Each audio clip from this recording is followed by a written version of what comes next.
Hello प्यारे दोस्तों, अध्यापक पात्रता परीक्षा 2025 की बाल विकास एवं शिक्षण विधियों के क्रम में शिक्षण प्रविधियाँ के भाग 2 में आपका स्वागत है। यह जो हमारा वीडियो है ये भाग 2 है। भाग 1 अपलोड कर दिया गया है।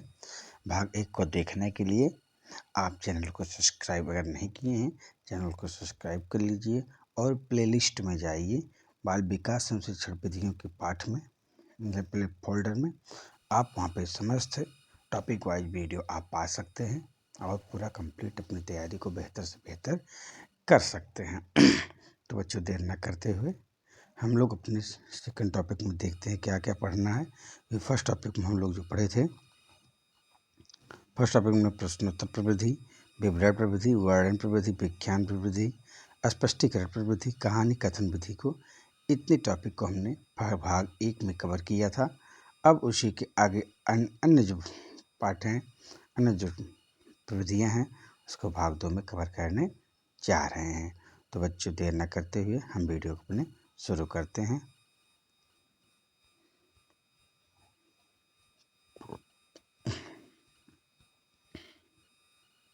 जी बच्चों, देखिए आगे हम लोग अपना टॉपिक पर निरीक्षण एवं अवलोकन प्रविधि। यह तथ्य पूरी तरह स्थापित है कि देखी हुई घटना वस्तु भूलती नहीं है। अगर आप कोई काम या कोई वस्तु या कोई घटना आप देख लेते हैं तो वह जल्दी भूलता नहीं है। इसका प्रभाव हमारे मस्तिष्क पर अस्थायी होता है।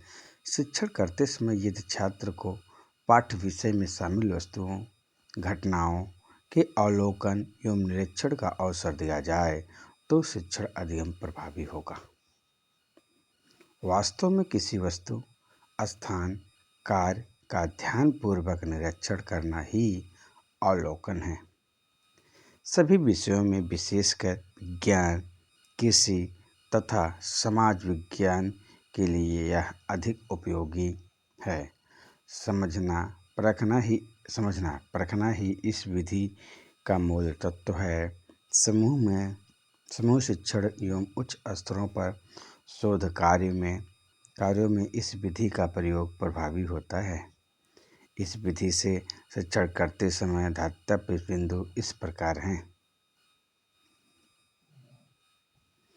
अवलोकन निरीक्षण की प्रक्रिया क्रमबद्ध है।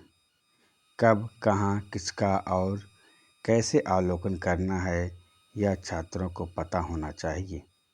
उद्देश्य को पूर्व निर्धारण करना जरूरी है। उद्देश्य का पूर्व निर्धारण जरूरी है। छात्रों को शिक्षक के मार्गदर्शन के ही अवलोकन निरीक्षण करना चाहिए। अवलोकन निरीक्षण के बाद उसकी आख्या लेखन आवश्यक है।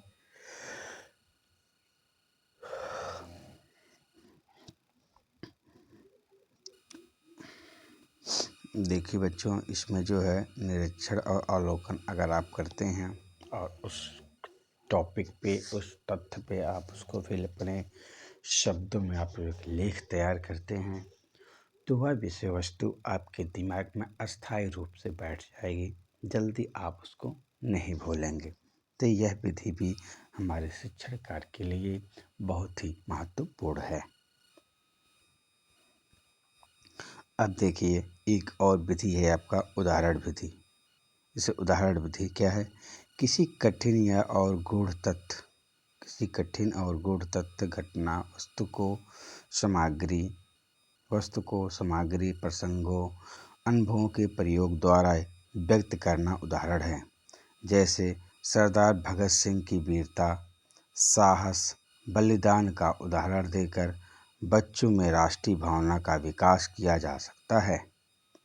यश के गोचर उदाहरण का अभिप्राय प्रतिमान, चित्र तथा चार्ट आदि वस्तुओं से है जो क्लिष्ट विचारों का वर्णन करते हैं और उसकी प्रक्रिया में उन पर विशेष प्रकाश डालकर उन्हें आसान बनाते हैं। ये सीखने वालों की भावनाओं, कल्पनाओं को प्रेरित करते हैं जिससे उनके विचार स्पष्ट होते हैं और वह सही ज्ञान ग्रहण करने योग बनते हैं।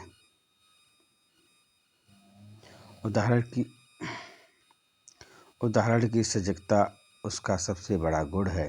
शिक्षण कार्य जितने ज़्यादा उदाहरणों दृष्टांतों से समझाया जाएगा, वह संप्रत्य छात्रों को पूर्णतः स्पष्ट हो जाएगा। वह गलतियों की संभावना कम रहेगी।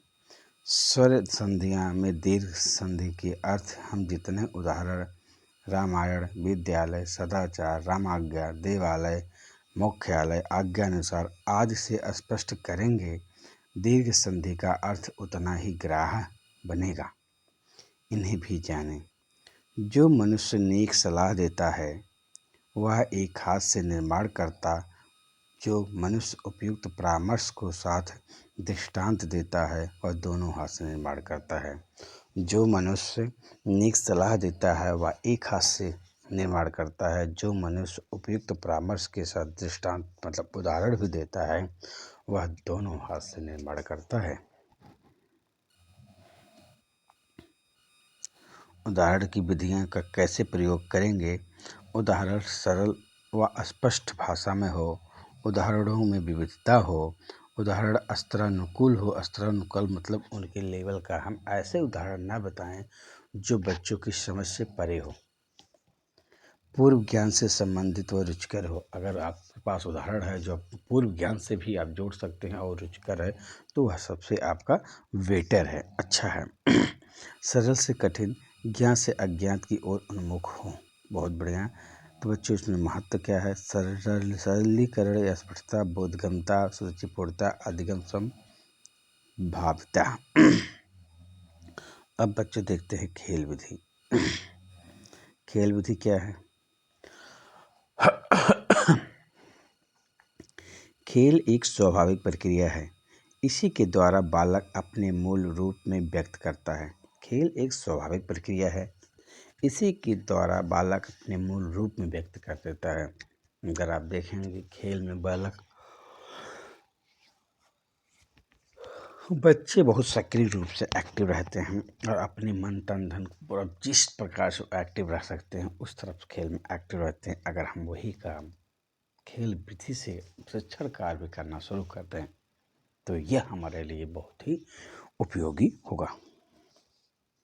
ह्यूजेज एवं ह्यूजेज वह विधि जो बालकों को उसी उत्साह से सीखने की क्षमता देती है। वह विधि जो बालकों को उसी उत्साह से सीखने की क्षमता देती है जो उनमें स्वाभाविक रूप पाई जाती है, प्रायः क्रीड़ा विधि कहलाती है। यह क्या कहलाती है? प्रायः क्रीड़ा विधि कहलाती है, वही खेल विधि कहलाती है। खेल खेल में सीखो यह कथन वैज्ञानिक की दृष्टिकोण को संकेत करता है। इस विधि ने परंपरागत शिक्षण को नवीन दिशा दी है। यह विधि परंपरागत शिक्षण को नवीन दिशा दी है जिसमें शिक्षण ज़्यादा रुचिपूर्ण हो। रायबर ने इसके महत्व को बताते हुए कहा भी है, यह विधि बालक की रचनात्मक शक्तियों को प्रोत्साहित करती है, सामाजिक गुणों को विकसित करके समूह प्रवृत्ति का विकास करती है, शारीरिक, मानसिक, सामाजिक, आध्यात्मिक शक्तियों का विकास कर व्यक्तित्व को संतुलित करती है। खेल विधि से शिक्षण करते समय हम परिवेश में उपलब्ध सामग्री प्रयोग करें और अभिनय को शामिल कर दें तो शिक्षण जीवन से सह संबंधित होगा और रुचिकर भी हो जाएगा। शिक्षण में इसके महत्व को फ्रीवेल ने सबसे पहले रेखांकित किया है। गिनती का ज्ञान कराना हो या अक्षर का ज्ञान देना हो तो बच्चों की पंक्तियाँ बनवाएं, उसका नाम का, खा, गा आदि रखें, फिर दौड़ लगवाएं। दौड़ में उनके स्थानों का गणना करें। 0, 1, 2, 3 का ज्ञान दिया जा सकता है। समूह चर्चा विधि किसी विषय पर एक से अधिक लोगों द्वारा चिंतन और वार्तालाप करने को समूह चर्चा विधि कहते हैं। इस विधि से शिक्षण करने से सुनने समझने का कौशल विकसित होता है। इन्हें भी जाने महत्व है ये सामाजिकता, लोकतांत्रिक, ज्ञानवर्धन,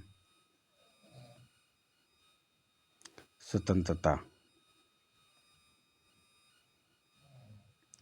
यह विधि अधिगम पर ज़्यादा जोर देती है। समूह में चर्चा करने से एक ओर जहाँ खुलकर अभिव्यक्ति का अवसर होता है, वहीं दूसरी ओर विषय भी स्पष्ट होता चलता है। इस विधि में शिक्षक शिक्षार्थी दोनों ही समान रूप से सहभागिता एवं सक्रियता रहती है। कक्षानुगत अनुशासन बना रहता है और तर्क आदि मानसिक संक्रियाओं का बारंबार अभ्यास भी हो जाता है। धर्तव्य बिंदु: चर्चा का विषय स्पष्ट होना चाहिए। चर्चा का माध्यम एक ही भाषा होना चाहिए। चर्चा में छात्रों को छोटे छोटे समूहों में बांट देना चाहिए। भारत में शिक्षा के स्तर की गिरावट पर चर्चा करें और सीखें। अनावश्यक विवाद ना हो। शिक्षक इस बात के प्रति जागरूक रहें। चर्चा के अंत में प्रश्न पूछकर बोधगम्यता का पता लगाना चाहिए। प्रयोगात्मक विधि: नाम से ही स्पष्ट है कि जिस विधि में प्रयोग करके सिखाया जाए वह शिक्षण की प्रयोगात्मक विधि कहलाती है। इस विधि का आधार वैज्ञानिकता एवं तार्किकता है। प्रयोग द्वारा शिक्षण करने से छात्र सक्रिय एवं एकाग्र रहते हैं और स्वयं करके सीखने का अवसर होने से अधिगम अस्थायी होता है। इस विधि में बालक की समस्त इंद्रियां सक्रिय होती हैं, इसीलिए सीखना सरल और सहज होता है। तो बच्चों, प्रयोगात्मक बहुत ही बेटर है। अगर आप विज्ञान या कोई और टॉपिक पढ़ा रहे हैं बच्चों को, उसमें करके सीखने की क्या बात आ गई। जो विज्ञान है साइंस में ज़्यादा होगा या मैथ में भी आप इसका उपयोग कर सकते हैं। बच्चों को सवाल दे दें, उसमें इसको सीधा सिस्टम से समझें अपना। और वह क्या होता मैंने कहा करके सीखने से क्या होता है, वह ज्ञान जो अस्थायी होता है। स्वयं करें, देखें लाल और हरा रंग मिलाने से कौन सा रंग बनता है। ठीक है। प्रयोग विधि का उपयोग: किसी वस्तु के बारे में जानना हो तो क्या करें। वस्तु देखने में कैसी है, वस्तु का रंग कैसा है, वस्तु का आकार कैसा है, छूने पर वस्तु कैसे लगती है, पटकने से कैसी आवाज़ आती है, वस्तु हल्की है या भारी। इतनी विशेषताएं भी आप जान सकते हैं और साथ साथ इन्हें भी जानें। प्रयोग विधि से ही क्रियाशीलता बनी रहती है। ज्ञान प्रक्रिया दो तरफा होती है। कल्पना व यथार्थ का अंतर का पता चलता है। जिज्ञासा पूर्ति में सहायक होती है। आगे देखिए बच्चों, वाद विवाद प्रविधियाँ। महिलाओं की व्यवसाय में आवश्यकता। इस विषय पर एक पक्ष है महिलाओं का व्यवसाय करना जरूरी है, दूसरा पक्ष जरूरी नहीं। जब किसी विषय पर चर्चा के लिए दो पक्ष होते हैं तो उनके अलग अलग मत होते हैं और दोनों की चर्चा के बाद निष्कर्ष निकाला जाता है।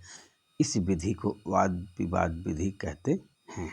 महत्व बच्चों कहते हैं, अभिव्यक्ति की स्वतंत्रता रहती है। प्रसंग या तथ्य को स्पष्ट करने में सहायता मिलती है। जिज्ञासाएं शांत होती हैं। नवीन ज्ञान में वृद्धि होती है। मानसिक विकास के लिए उपयोगी है। माध्यमिक कक्षा से उच्च कक्षा के लिए महत्वपूर्ण है। सुनने बोलने का कौशल विकसित होता है। कक्षा में अनुशासनहीनता के लिए जिम्मेदार पक्ष विपक्ष में विचार व्यक्त करके सीखें। अब देखिए जो एक कार्यशाला विधि है, वर्कशॉप टेक्निक। कार्यशाला एक निश्चित विषय पर परिचर्चा का प्रायोगिक कार्य होता है जिसमें सभी प्रतिभागी सदस्य अपने ज्ञान, अनुभवों या कौशलों के पारस्परिक आदान प्रदान के द्वारा विषय के बारे में सीखते हैं। कार्यशाला प्रविधि का अर्थ, कार्यशाला की परिभाषा, कार्यशाला की प्रविधि के उद्देश्य, क्षेत्र, कार्यशाला में शिक्षण का क्रम, शिक्षण की कार्यशाला का महत्व। शिक्षक अपने शिक्षण में सफलता पाने के लिए विविध प्रविधियों का प्रयोग करता है। कार्यशाला प्रविधि ऐसी ही प्रविधि है, इसकी सहायता से छात्रों में क्रियात्मक पक्षी उच्च अधिगम को सुनिश्चित करने के लिए प्रयास किया जाता है। कार्यशाला शब्द का प्रयोग अभियांत्रिकी क्षेत्र में अधिक किया जाता है, जैसे रेल, वर्कशॉप, सड़क परिवहन कार्यशाला आदि, जहां पर रेल इंजन व बसों को निर्मित करने व उनकी मरम्मत की व्यवस्था होती है। कार्य करते हुए यहाँ पर कुछ सीखा जा सकता है, अतः इस प्रविधि में श्रम आधारित स्वयं संक्रिया रहते हुए व्यवहारिक क्रियाकलापों के अधिगम को महत्व दिया जाता है। कार्यशाला का अर्थ। Meaning of workshop. कार्यशाला वह प्रविधि है जिसमें छात्र वास्तविक रूप से सक्रिय रहकर कार्य करते हुए अपने व अपने समूह के सदस्यों के अनुभवों के पारस्परिक आदान प्रदान के द्वारा किसी विषय की जानकारी प्राप्त करता है। चूँकि छात्र इसमें सक्रिय प्रतिभाग करता है, अतः प्राप्त ज्ञान अस्थायी, विश्वसनीय व उपयोगी होता है। इस प्रविधि का प्रयोग छात्रों के क्रियात्मक पक्ष के विकास के लिए किया जाता है, इसमें प्रायोगिक कार्य द्वारा ज्ञानार्जन को अधिक महत्व दिया जाता है। चर्चा के बिंदु। छात्रों में क्रियात्मक पक्ष के विकास हेतु कार्यशाला के अतिरिक्त शिक्षक और कौन कौन से क्रियाकलाप करा सकते हैं? कार्यशाला का आयोजन क्यों किया जाता है? कार्यशाला की परिभाषा। Definition of workshop. Doctor Pritam Singh के अनुसार कार्यशाला आमने सामने का एक ऐसा प्राथमिक समूह है जिसमें सामाजिक अंतरक्रिया अधिक नज़दीकी तथा प्रत्यक्ष होती है और यह सदस्यों पर अधिक सामाजिक नियंत्रण रखती है। शिक्षा शब्दकोश के अनुसार कार्यशाला एक शैक्षिक प्रविधि है जिसमें समान रुचियों और समस्याओं के युक्त व्यक्ति उपयुक्त विशेषज्ञों के साथ प्रायः आवश्यक और कई दिवसों की अवधि में आवश्यक सूचनाएं प्राप्त करने और समूह अध्ययन के माध्यम से समाधान निकालने के लिए मिलते हैं। उपयुक्त आधार पर निष्कर्ष के रूप में कहा जा सकता है कि कार्यशाला कार्यगोष्ठी परंपरागत क्रियाकलापों से परे सर्वथा नवीन, रोचक व आनंददायी माहौल प्रस्तुत करती है। ऐसे माहौल में छात्र छात्राएं स्वतंत्र होकर अपनी रुचि से कार्य करते हैं, फलतः उनकी अंतर्निहित क्षमताएं व मानसिक चिंतन अपने वास्तविक रूप में हमारे सामने आते हैं। कार्यशाला प्रविधि के उद्देश्य। ज्ञानात्मक उद्देश्य। शिक्षण संबंधी समस्याओं का समाधान खोजना, किसी प्रकरण के व्यवहारिक पक्ष को समझना, शिक्षण के उद्देश्य विधियों का निर्धारण करना तथा उनकी प्रभावशीलता का मूल्यांकन करना। क्रियात्मक उद्देश्य। शिक्षण की विशिष्ट क्षमताओं का विकास करना, समूह में कार्य करने व सहयोग की भावना का विकास करना, शिक्षण का प्रभावी विधि या प्रविधियों का निर्माण करना, शिक्षा व शिक्षण के नवीन उपागमों का प्रशिक्षण देना, शिक्षण कौशल का विकास एवं सुधार करना। कार्यशाला का क्षेत्र। Field of workshop technique. शिक्षक के क्षेत्र की कार्यशाला प्रविधि बेहद उपयोगी है। इसका उपयोग शिक्षण में व्यापक रूप से किया जा सकता है। इसके क्षेत्र निम्नलिखित कार्य सम्मिलित है। पाठ्य योजना के नवीन प्रारूप बनाने हेतु, क्रियात्मक शोध प्रयोग हेतु, पाठ्य योजना में प्राप्त उद्देश्यों को व्यवहारगत परिवर्तनों के रूप में लिखने हेतु, नवीन प्रकार की परीक्षाओं, प्रश्नों व प्रश्न पत्रों के निर्माण हेतु, विविध प्रकार की प्रश्नावली का निर्माण हेतु। चर्चा करें। उपयुक्त के अतिरिक्त और किन किन प्रकरणों पर कार्यशाला आयोजन किया जा सकता है?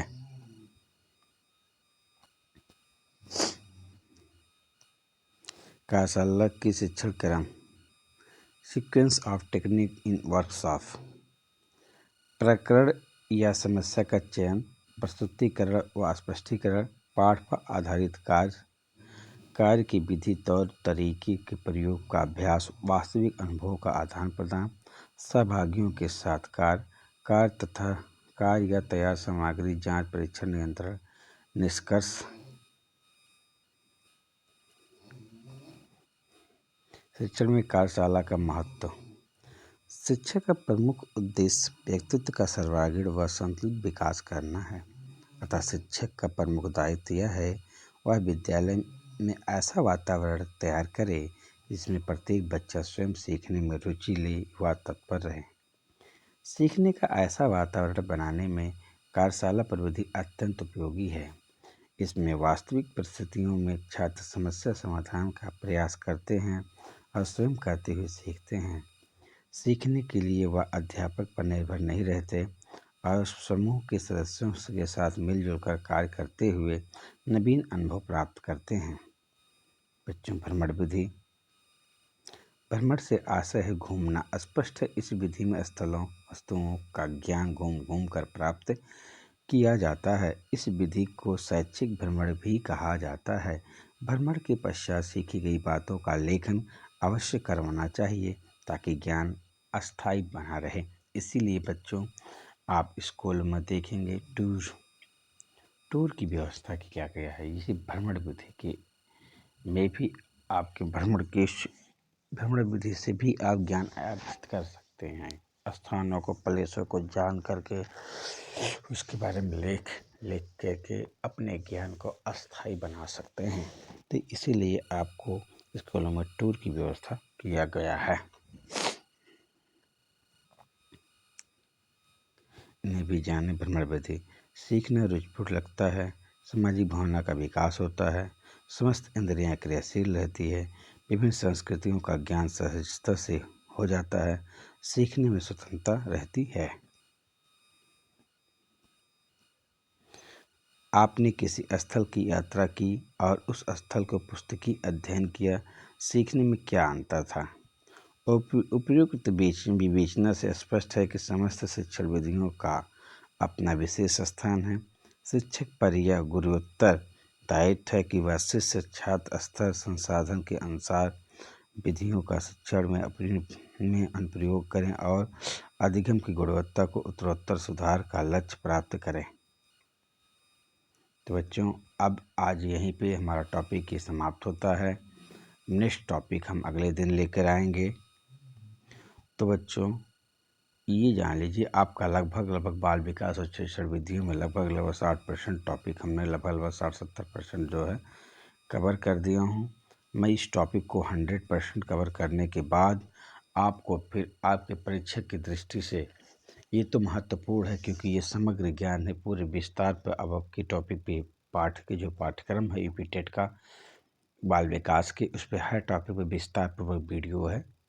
ठीक है। इसके बाद हम इम्पॉर्टेंट जो क्वेश्चन होगा वो तथ्यात्मक लेके आएंगे, वन लाइनर में लेकर आपके सामने आएंगे, जो आपके लिए ये अगर आप पढ़े हैं, वीडियो को पूरा देखे हैं, तो आपके लिए वो समझना बहुत ही आसान होगा। नहीं बच्चों, क्या होगा, उसको आप सिर्फ रटेंगे और कुछ नहीं करेंगे, क्योंकि रटंत विद्या आपके सामने या आपके पास ज़्यादा दिन तक नहीं टिकेगी।